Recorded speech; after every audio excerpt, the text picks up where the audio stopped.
멀리서 보면 또 새로운 그림이 보입니다. 빅픽처 그리는 시간이죠. 카카오페이증권의 윤정식 부장입니다. 안녕하세요. 네, 안녕하세요. 네. 오늘 이야기 나눌 주제 먼저 보겠습니다. 삼성그룹 이슈 좀 다뤄볼게요. 지난 8월이었습니다. 삼성그룹 쪽에서 통큰 투자를 발표를 했는데 3주가 지난 시점인데 아직도 감감무소식입니다. 이 부분이 어떻게 좀 준비가 되고 있는지 짚어보겠습니다. 어제였죠. 이재용 부회장의 공식적인 행보가 처음으로 나왔는데, 바이오 쪽 갈 거다, 반도체 쪽 갈 거다, 여러 가지 추측이 있었는데, 결국에는 김부겸 이 국무총리 만나가지고 일자리 만들겠다, 고용 얘기를 했습니다. 결국에는 구체적인 투자와 관련된 어떤 힌트도 우리가 얻지 못한 상황인데요. 앞서 8월 달에 발표됐던 240조 원의 이 투자, 세부적인 내용부터 다시 리뷰를 좀 해볼까요? 네, 우선은 이재용 부회장이 가석방으로 지난 13일 출소했죠. 그리고 나온 지 11일 만에 나온 대규모 투자 계획이었습니다. 금액만 놓고 보면 굉장한 큰 규모죠. 이 향후 3년간 반도체와 바이오, 이와 같은 이런 전략 사업에 240조 원을 신규로 투자하고요. 4만 명을 직접 고용하는 투자에 나서는 계획입니다. 금액만 놓고 보면 2018년에 나왔던 180조 원 투자 계획을 월등히 뛰어넘는 당연히 단일 기업사상 최대 규모입니다.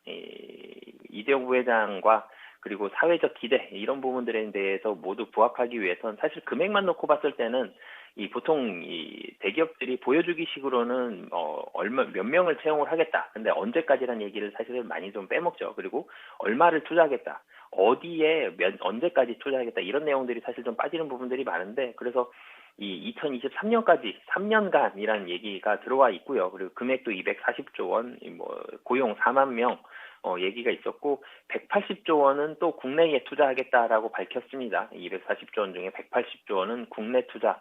사실 좀 굉장히 좀 과감한 투자 규모이기도 한데요. 이런 부분들에 대한 투자가 있었고요. 그리고 이 상당 부분은 거의 한 200조 원 정도가 반도체 쪽으로 투자가 될 것으로 보여지는데요. 사실은 삼성전자의 영업이익이 대부분이죠. 60조 원이라고 치면 40조 원 이상이 반도체이기 때문에 대부분 반도체 투자하는 거는 기정사실화 되는 그런 상황이고요. 이 투자뿐만이 아니라 M&A에도 상당히 좀 많은 돈이 들어갈 것으로 보여집니다.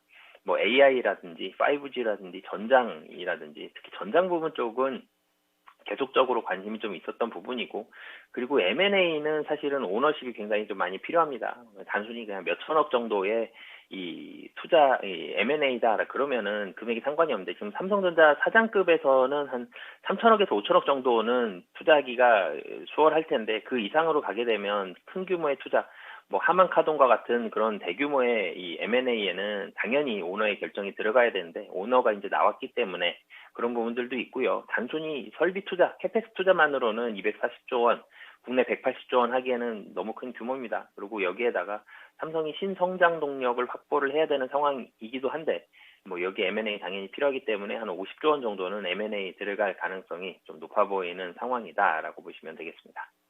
반도체 부문 쪽에 대부분을 투자를 한다. 그리고 또 세부적으로 캐펙스라든지 M&A 이런 부분들 얘기를 해주셨는데요. 부문별로도 있잖아요. 디램이라든지 낸드 이렇게 좀 쪼개서 반도체 투자 부분을 좀 더 알려주세요. 네, 이 240조 원 중에서 삼성전자로 한 210억 원에서 220조 원, 220조 원에서 210조 원에서 금액이 너무 크니까 자꾸 틀리네요. 10조 원에서 220조 원 정도가 이 투자가 될 것으로 보여집니다. 이 삼성전자에 당연히 압도적으로 많이 금액이 들어가야죠. 지금 삼성전자의 투자 부문을 크게 세 개로 나누면 반도체, 그리고 디스플레이, 그리고 바이오입니다. 휴대폰 쪽도 당연히 투자가 들어가겠지만 휴대폰을 조금 제외한다라면은 이 반도체 디스플레이 가장 큰 금액이 들어가는 게 반도체인데 210에서 220조 원 중에서 한 1, 20조 원 빼고는 거의 반도체에 들어갈 것으로 보여지고요. 그래서 반도체 디스플레이 빼고 삼성 바이오로직스 바이오 쪽에 이제 나머지 돈들이 들어갈 것으로 보여집니다. 자, 그러면은 약 한 200조 원 정도를 반도체라고 하고요. 그럼 캐펙스 투자 설비 투자, 장비 투자가 어느 정도 되느냐? 한 110에서 120조 원. 이쪽이 압도적으로 좀 많을 것으로 보여집니다. 그리고 그 다음이 이제 R&D 투자와 M&A인데요. 당연히 장비 투자에는 많이 들어가야 되는 부분이 장비가 절대적으로 필요합니다. 이 장비 중에 반도체 쪽에서 D램 장비 상당히 좀 이슈가 됐던 게 EUV 장비였죠. 굉장히 비싼 장비이기도 하고 이 장비가 들어왔을 때는 반도체에 대한 뭐 정확도라든지 생산률이라든지 여러 가지들이 많이 좋아지는데 이런 뭐 대규모의 장비들 뭐 1조 원에 육박하는 그런 장비들까지도 있습니다. 뭐 그렇기 때문에 캐펙스에 120조 원 정도 투자가 될 것으로 보여지고 이 M&A 쪽에서도 좀 전에 말씀드렸던 대로 한 40에서 50조 원 정도 들어갈 것으로 보여집니다. M&A는 반도체와 관련된 이 회사일 수도 있고요. 아니면 반도체 관련된 장비 회사일 수도 있습니다. 하지만 뭐 M&A 쪽에 뭐 굉장히 좀 많은 금액을 확보해놨고요. R&D 쪽에서도 40조 원. R&D가 사실은 지속적으로 좀 올라가야 되는 상황입니다.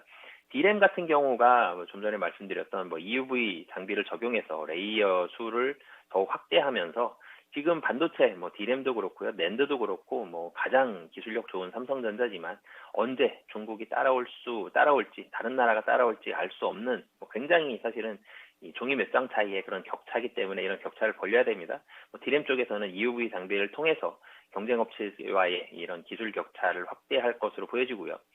낸드 같은 경우도 이제는 그냥 낸드가 아니라 다 V낸드죠. 한마디로 이 반도체가 입체화됐다라고 보시면 되겠습니다. 전에는 넓이로 따졌다면 이제는 이 부피로 따진다고 보시면 되겠는데요. 200단 이상의 이 V낸드 기술을 적용을 해서 기술 초격차를 유지한다라고 보시면 되겠고요. 그리고 이제 금년에 이제 반도체 부족이 심화되면서 가장 많이 나왔던 단어죠. 파운드리 같은 경우는 신규 고객 확보가 절대적으로 필요합니다. 기존 모바일, 삼성전자에서는 뭐 당연히 자신이 이 휴대폰을 생산하고 있기 때문에 모바일 쪽뿐만이 아니라 뭐 HPC 같은 경우도 있고요. 여러 가지 이 시장 확보, 고객사를 많이 확보를 해야 되는데 파운드리에서는 경쟁사들이 굉장히 좀 굳건하게 자리를 좀 지키고 있기 때문에 삼성전자의 여러 역량들을 감안을 하고요. 파운드리는 V낸드와 뭐 D램보다는 기술 격차가 조금은 수준이 조금 떨어지는 부분들이 있습니다. 그래서 파운드리에서도 굉장한 대규모의 투자를 통해서 반도체 쪽 전체적으로 D램, 낸드, 그리고 뭐 V낸드, 그리고 파운드리까지 모두 투자를 통해서 전 세계에서의 그런 점유율을 계속적으로 좀 확보해 나간다라고 보시면 되겠고요. 그러면은 캐펙스 투자 한 120조 원 정도 말씀을 드렸는데 이 120조 원이 얼마나 큰 규모냐라고 봤을 때 사실은 뭐 예를 들어서 1년에 뭐 비슷한 규모로 계속적으로 투자를 했었는데 그냥 다 합쳐가지고 금액만 이만큼 얘기했다 그러면 큰 의미가 없잖아요. 그래서 그런 부분을 살펴보면은 2021년도에 캐펙스는 34조 원 정도입니다. 그런데 제가 캐펙스가 한 110에서 120조 원 정도라고 말씀드렸는데 120조 원이라고 하면 3으로 나누면 1년에 40조 원 정도. 그러니까 34조 원에서 40조 원으로 한 6조 원 정도가 늘어난다라고 보시면 되겠고요. 6조 원이면 굉장히 큰 규모죠. 라인을 몇 개는 더 깔 수 있는 그런 규모기 때문에 1년간 연 평균 뭐 한 6조 원 내외 정도의 캐펙스 투자가 좀 더 들어간다. 뭐 그런 부분에 있어서는 그리고 이 투자 중에서도 비메모리 쪽에 좀 더 많은 투자가 들어갈 가능성이 높아 보입니다. 뭐 그래서 비메모리 쪽에서의 그런 이 시장 1위 자리를 뭐 가져가기 위한 그런 노력에 있어서의 투자들이 계속적으로 늘어날 것으로 보여집니다. 네. 그리고 또 IT 쪽 하면은 디스플레이도 계속해서 투자가 들어가야 되는 부문이잖아요. 삼성 디스플레이 쪽으로의 투자는 없을까요? 네, 디스플레이가 사실은 투자가 좀 더 많이 그쵸. 들어가면 좋겠지만 사실은 음, 이익단이라든지 매출이라든지 이런 부분에 있어서 분명히 뭐 삼성 디스플레이 쪽 매출하고 이익이 좋습니다. 그럼에도 불구하고 반도체와 휴대폰 쪽이 워낙 좀 크기 때문에 이 디스플레이 쪽이 조금은 소외가 됐었던 부분들이 있는데요. 이제는 디스플레이도 투자가 많이 좀 된다라고 보시면 되겠습니다. 이 결론부터 말씀드리면 중소형 OLED가 좀 더 투자가 많이 된다라고 보시면 되겠는데요.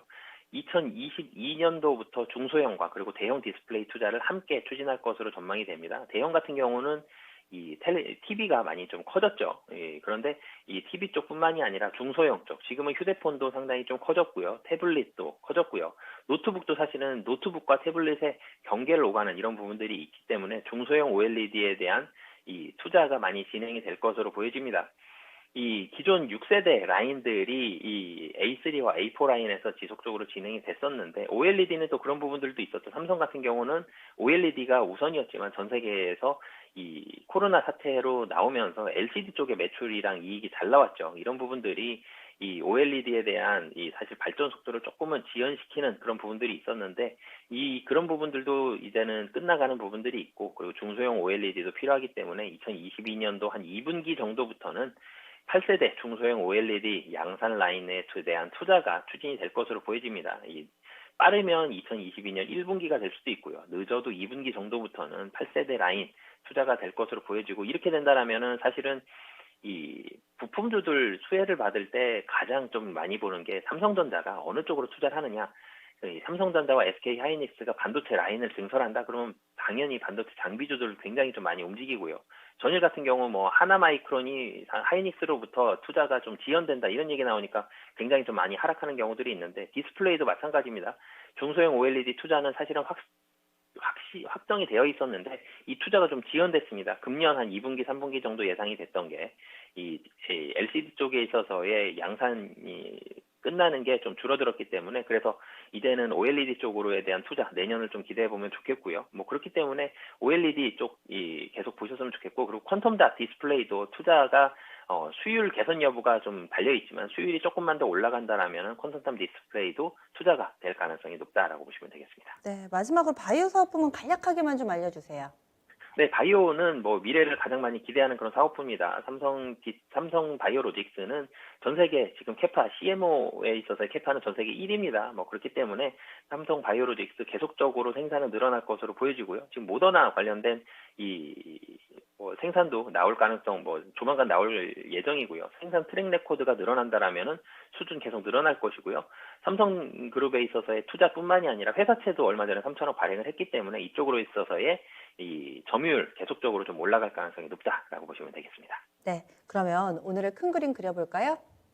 네, 전체적으로 지금 사실은 삼성전자라는 주식만 놓고 보면 좀 심심합니다. 투자 매력도도 단기간에는 그렇게 높지는 않지만 삼성전자, 삼성그룹의 이런 대규모의 투자 계획을 봤을 때는 삼성전자도 그렇고요. 삼성바이오로직스도 그렇고요. 삼성그룹 쪽 투자가 앞으로 이루어지는 종목들은 길게 봐서는 상당히 좀 좋고 영향력은 더 많이 확대될 가능성이 높다라고 보시면 되겠습니다. 네, 알겠습니다. 좀 기억에서 잊혀질 만할 때 다시 한번 또 이렇게 얘기를 해주시니까 이 부분도 재료로 기억해 놓겠습니다. 말씀 고맙습니다. 네, 감사합니다.